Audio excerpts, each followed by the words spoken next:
This symbol is one of the most important symbols in all symbology. It is the most prominent symbol on our $1 bill. It is one of the most viewed symbols on Earth. And very few people understand what it really means. I'm going to break it completely down from top to bottom and go through each element and attempt to explain it as fully and as clearly as possible. This is the symbol of all the mystery traditions. Okay? Very simply, it is the symbol of all occultism. Of course, it is Egyptian in its thematic representation and its symbolic representation. It is Egyptian, and there is a reason for that. We see the elements of the symbol being the words Anuit Coeptus at the top. Then we have a pyramid with its capstone missing. The capstone is cut off, so it is an incomplete pyramid. Atop the pyramid, as a two-dimensional slit in the sky, it could be seen, a two-dimensional opening or a rift in the sky. From behind that, we see an eye. And that eye is bathed in light. The pyramid is comprised of 13 courses of brick, the bottom of which has a date inscribed on it in Roman numerals, 9 Roman numerals. There is then a sash with the words Novus Ordo Seclorum written on it at the bottom. So we have to understand each element. Each element is here not by accident, it is there by design, and the makers of this sigil, because that's what this is. This is a sigil, which is comprised of many symbols. Put nothing on it by accident. And everything has a meaning in this. So let's start to break down the symbols one at a time. Anuit Coeptus is Latin. It means, Anuit means to favor or to look favorably upon. Coeptus is an enterprise, an undertaking, or a project, a work in progress, you could say. So Anuit Coeptus means he favors, could mean she favors, it favors, our project. He favors our work.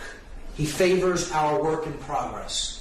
Okay? So, he favors our work is a good translation. Novus Ordo Seclorum is often hotly contested as to its meaning. Novus means new, Ordo means order or way, and Seclorum is the debated word.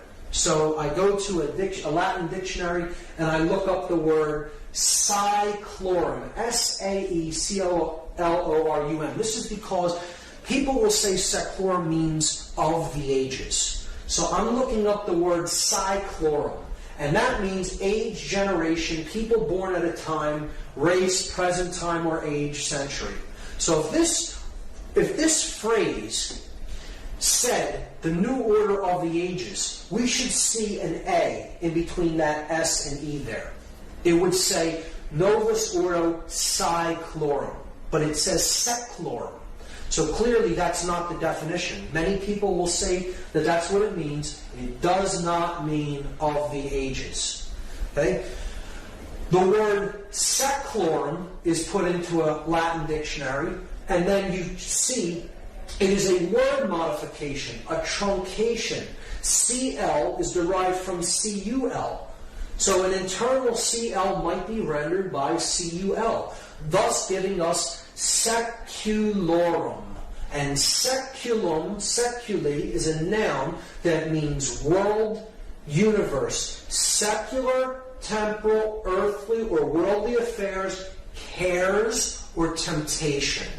So, clearly, I think this can be solved and agreed upon once and for all, so we don't have to hear this incorrect, connotatively incorrect translation, the new order of the ages. This phrase clearly says New World Order. And that's it. That's what it says. Let's lay this to rest once and for all. Okay? So, he favors our work, the New World Order. and you have an eye in the triangle looking out from another dimension of space into our realm. The light is pouring through the scene from that realm, and a pyramid is being built. So, he favors our work, the New World Order. Who favors the work? What is the work? And what is the New World Order? So, clearly, this is the being that favors the work. This project is the work that's being done. Okay, this is the incomplete project. This is the date that the project could be begun or finished, depending on how we look at the seal. So, we have to understand a little bit about Egyptian cosmology and the main solar god, the solar disk, which we looked at as Horus, as Ra. Set is the dark incarnation of it. Really, all of these principles could be encapsulated as one solar god known as Aten, or Aton. Depending on the spelling, it could be spelled A-T-O-N or A-T-E-N. So, Akhenaten of 18th dynasty Egypt was actually named after this. He's a pharaoh of 18th dynasty. He brought in the concept into Egyptian cosmology of a one God that is the overarching ruling aspect of everything, known as the Aten. And he named himself after this god. Akhenaten means the spirit of the Aten, the solar god. So that is the being here, the Aten. Now that could mean a couple of things depending on how we look at this symbol. But let's just let it be seen as it is the solar principle, the solar god, the god of light, the bringer of light. So it could be also seen as the word Lucifer. Lucifer comes from two Latin words, lux meaning light, and fere meaning to bear or to bring or to carry. So it is the bringer, the carrier of light. Now, this could mean two different things. We have to understand that Lucifer and the Aten are the same basic principle, the same symbolic principle, and they are a dual god. There is a light aspect of the sun god, the one that brings true light of awareness. And then there is the dark aspect of light. So one can be truly illuminated and really possess the light, really possess the knowledge. And then there is one who can be born into the dark light. Those who have knowledge of how things really work, but the way they're using it is for the ego. Being my will be done because I view myself as God and separate from everyone else, and I am out there to manipulate and rule them. So either way you look at that symbol there, it is the Aten or Lucifer. It doesn't matter whether you're looking at that symbolically as positive or negative, and I will go over both interpretations, both the positive and negative. However, it can in both aspects, this entity could be seen as Aten or Lucifer. Keep that in mind. If you take the compass and square symbol and place the apex at the top of this symbol and the base at the same base level where the pyramid meets the ground, you're going to see a very interesting thing emerge. If we just trace the 5 points of the compasses and squares, the 2 compasses, the 2 edges of the square, and then the middle part that both share, the line of symmetry between them. So we go down the compass edges, and we see that the compass points point to 2 letters. The 2 end letters of this sash. Okay? N and M. N from Novus, M in seclorum. Then we go up the place where the square is used to measure from, the inside edge of the square. And we see that that also points to two letters, and they are also both on the opposite edge of this phrase, annuit coeptus. So we have the A in annuit and the S in coeptus. And now we come down the horizontal axis of symmetry. And we see it reaches one letter that is exactly in the middle of this sash, the O from ordo. These 5 letters, if rearranged, are an anagram for the word mason, M-A-S-O-N. And this is the symbol of all masonry.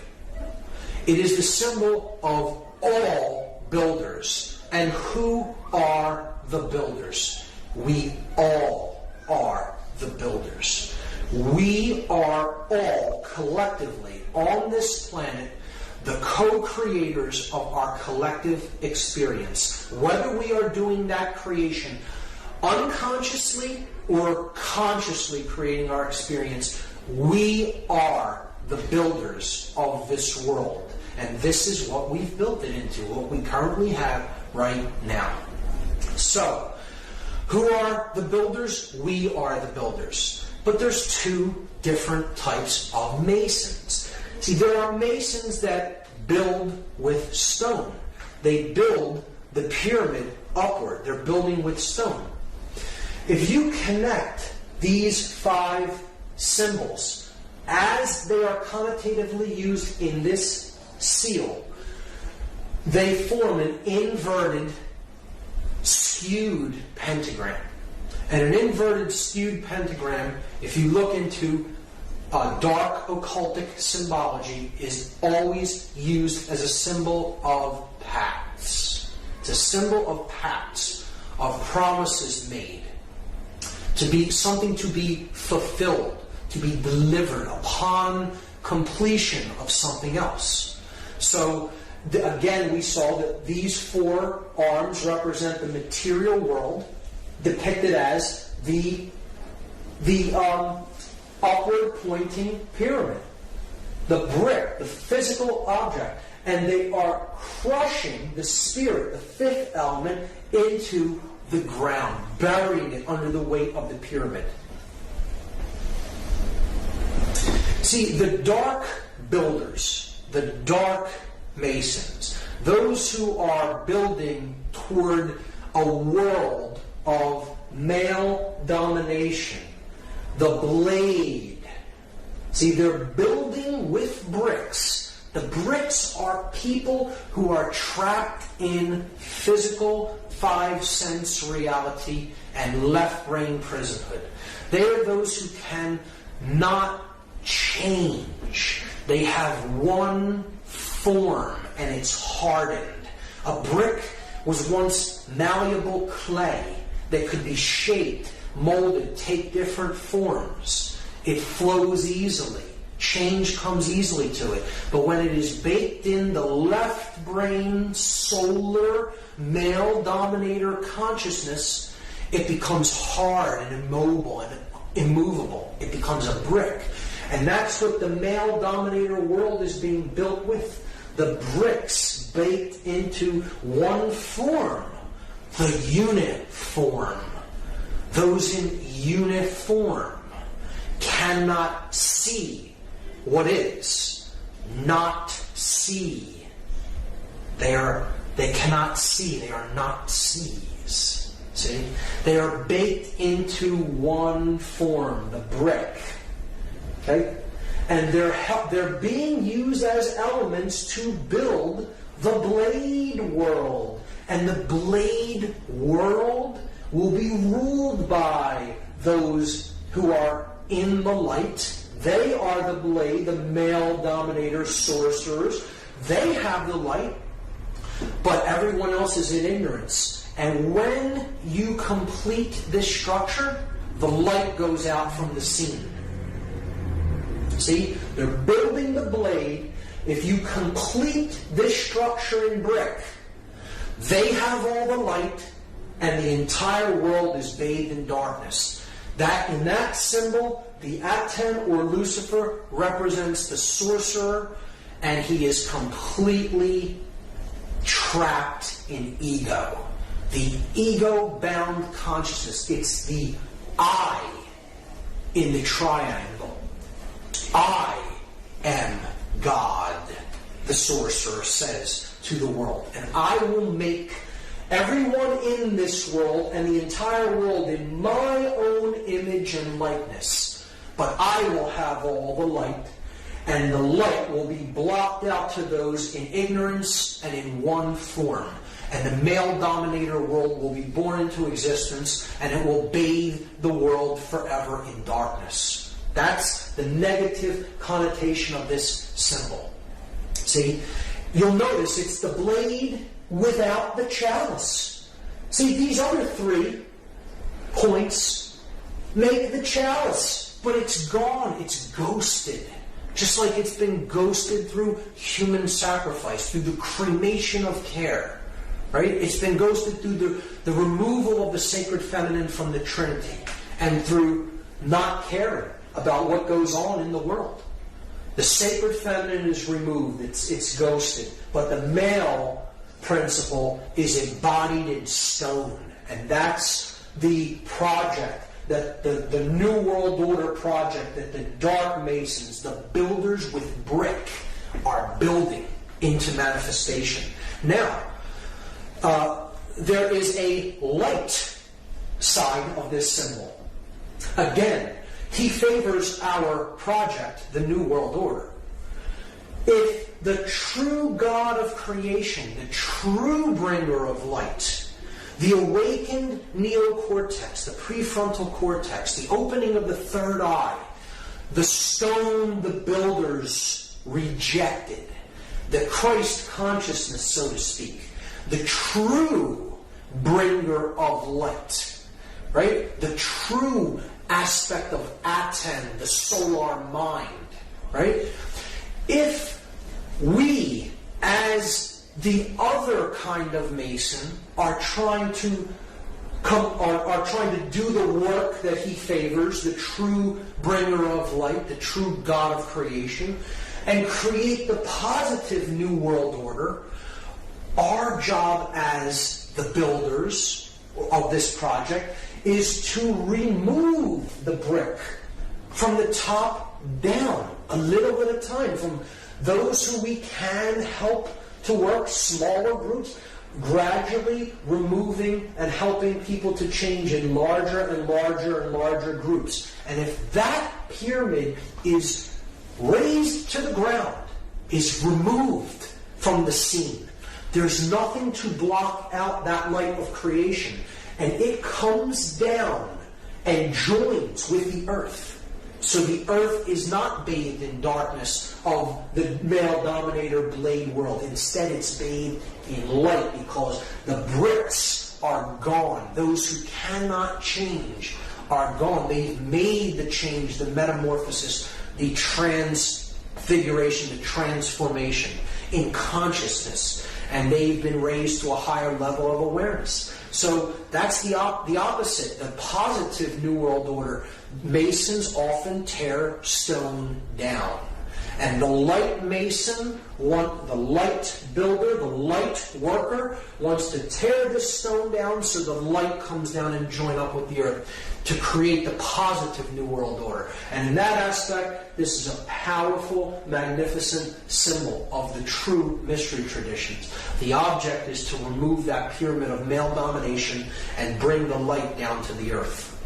So we see that this is the symbol of Solomon encoded into it. The male aspect, here's the the yang, light aspect of consciousness, combined with the feminine, yin, dark aspect of consciousness to create the seal of Solomon. As above, so below. The Hermetic principle encoded into the seal of Solomon. See, depicted there. But it is the body unified with the spirit within the temple of man, the mind, the sun and the moon, the left and the right brain, to create the stone, the philosopher's stone, the opening of the third eye, the pineal gland, known as the stone the builders rejected. Because the dark builders reject that light of awareness and consciousness, and they are trying to block it out by completing that pyramid in stone. So that is my analysis of that symbol, and it's amazing when you get into it and really study it for yourself and really go deep into the symbology. And it gets even better when you start to look at that date on the bottom of the pyramid, because that date is MDCCLXXVI in Roman numerals, and that totals 1776. And here's how it breaks down. This is a chart of the letters and their corresponding numerical values. So if you just do the math, M is 1000, D is 500, C is 100, and you have it twice there, so you're up to 1700. L is 50, that's 1750. X is 10, which you have twice, so that's 1770. V is 5, that's 1775. And I is 1, 1776. So what we're going to do now is something called gematria. It is Kabbalistic numerology. It's an occultic form of numerology, and it's very simple. It is simple addition or counting of these numbers. And we can combine them in different ways depending on which numerals we add together. And we understand that all of the added values are identical, and they mean the same thing in occultic numerology. So 1776 is the number that we get when we add these Roman numeral values together. And what we are going to do in this example is we're just going to take the 1 and add it to the 6 and leave these two 7s. So we get 777. And anyone familiar with Judaism or Cabala may know that that is a symbol of God. It's a number that represents the trinity of consciousness in its perfect form. The 777 is the aspect of the divine in man. It is thought, emotion, and action, the three aspects of our consciousness, having reached the place of the gods, the 7 entities of the skies, the sun, the moon, Mercury, Venus, Mars, Jupiter, and Saturn. The 7 gods that can be seen with the ancient world. A representation of the 7 chakras of energy in the body. So 7 is a symbol of completion, perfection, and God. It tripled is a representation of God. So if we add the 3 7s together, it totals 21. And 2 plus 1, this is the parents and the child. The father and mother, the creator God and the sacred feminine, and the divine child. And then that totals 3. 2 plus 1 is 3. So all of these values can be seen as identical, or they mean the same thing. They are numbers that represent God, or completion, perfection. The divine has been awakened and realized. So, they can be used interchangeably in systems of occultism. And again, 3 being a number of unity, of unification of thought, emotion, and action, the triune being, the 3-in-1 God, right? The Trinity. So, what I'm going to do in this study of gematria is I'm going to take these letters, because gematria is a combination of geometry and mathematics. Geometry, Gea, earth, the measure of things, the measure of the earth, the mother, right? And matria, mathematics, the mother science, after Ma'at from Egypt, the mother goddess. So gematria is a combination of geometry and mathematics. So we have all the elements in place. We have the math aspect is covered by the Roman numerals that represent value or mathematics, and we have the shape that's given by the triangle shape or the pyramid shape. So we're just going to combine the two. by taking, we have 9 letters, and we're given a shape that has three vertices. So we're just going to duplicate the shape 3 times, and we're going to place the letters at the vertices of the shape. So we'll start with M and put it at the top of the first triangle, and then D, C at the base, and then repeat it 3 times. M, D, C, C, L, X, X, V, I. And now we're going to substitute the numerical values for the Roman numerals. So we get this. We get 1,000, 500, 100. 100, 50, 10. 10, 5, 1. So you see a pattern emerge there. At the top of the pyramid, in every example, we see a clear pattern. 1,110. Now, in mathematics, those are known as powers of 10, or powers of 10, at 10, powers of at 10, at the top of the pyramid. Because at 10, no matter how you look at it, is at the top of the pyramid. This is a play on words that works out in the English language, and it is not an accident. These are perfect numbers of base 10 numerology, base 10 mathematics. And the powers of a 10, the powers of at 10, are indeed at the top of the pyramid. At the bottom of the pyramid, we have 500, 100, 50, 10, 5, and 1. If we add those for each base, we have 600 at the base here and 1,000 at the top. 60 at the base here, 100 at the top. 6 at the base here, and 10 at the top. We can then simply remove all the zeros, because zeros don't add to anything in gematria. So they can be removed. So we see that it simply boils down to this. 1's at the top, 6's at the bottom. And now we can combine them into one pyramid. And you have at the top 1, 1, 1, where the 3 pillars, the 3 aspects of consciousness, thought, emotion, and action, the 3 pillars of Freemasonry. At the bottom, 666. 666, the number of beast or base consciousness. And noticing that 3 correlates to 777, because if you add 777, you get 21. If you add 2 plus 1, you get 3. So 777 and 3 are identical. So you could simply substitute 777 for anything that totals 3. Like 1 plus 1 plus 1. 1 plus 1 plus 1 is 3, so we could simply put 777 up there and substitute for 111. They're identical because they both add to 3.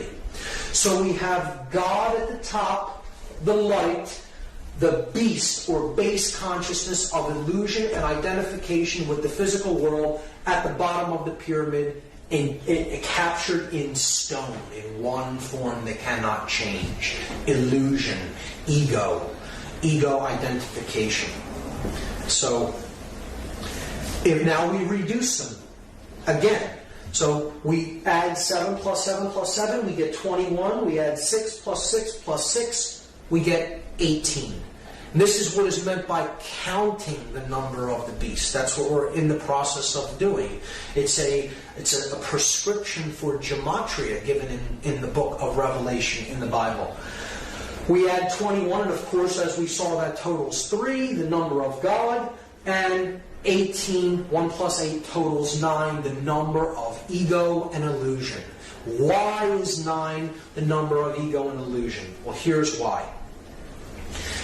The number 9 has very significant mathematical properties, and they are shown to us in addition to the number 9 and in multiplication of the number 9. So this side of the table is an addition table, this side of the table is a multiplication table. 9 plus 1 is 10. 1 plus 0 reduces to 1. We're simply adding the final result, the digits of the final result together. So look, we're back at where we started adding to 9. 1. So adding to 9 was like adding 0. Okay? 9 plus 2 is 11. 1 plus 1 reduces to 2.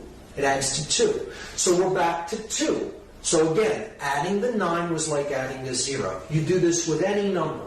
9 plus any number gets you back to the same number once the result is added together, or what is called in gematria reduction. You're reducing a two-digit or three-digit or four-digit value down to one number. You will ultimately come back to the same value that you started with, because to add 9 is to add illusion, or to add ego, or to add base consciousness. And when you add the beast, when you add base consciousness, you can never affect any change in value. You bring no value to the equation. You are adding 0. You are adding nothing. You are adding illusion. Now, the multiplication of 9 is a different result. 9 times 1 is 9. 9 times 2, 18. Add the 1 and the 8, you get 9. 9 times 3, 27. Add 2 plus 7, you get 9. 9 times any number, no matter what it is. You add the resultant digits, you will come back to 9. So what this is saying symbolically is multiplying base consciousness only gets you more base consciousness. You can never create anything new with ego and illusion and base consciousness. So this is why 9 is the number of illusion and base consciousness, and as such, it is synonymous with 666, or the number of the beast. One thing I should mention is that the date 1776 is simultaneously the year that the Declaration of Independence was signed in the United States, and it is a document declaring human sovereignty, and that our rights come from our Creator, whatever we happen to envisage that Creator or that force as, and not from man. But it also is the date of the birth of the Bavarian Illuminati order, and that happened on May 1st, 1776, which is a Luciferian dark occultic Sabbath known as Walpurgisnacht.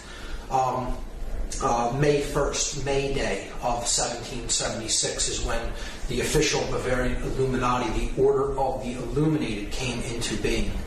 So there's a dualism even inherent in that date. You can look at the Dark New World Order building upward from 1776 in earnest, from the time when this dark occultic order came into manifestation, and the object of the light New World Order to bring the light down by removing the bricks and getting back to the understanding of personal sovereignty as encoded in the Declaration of Independence.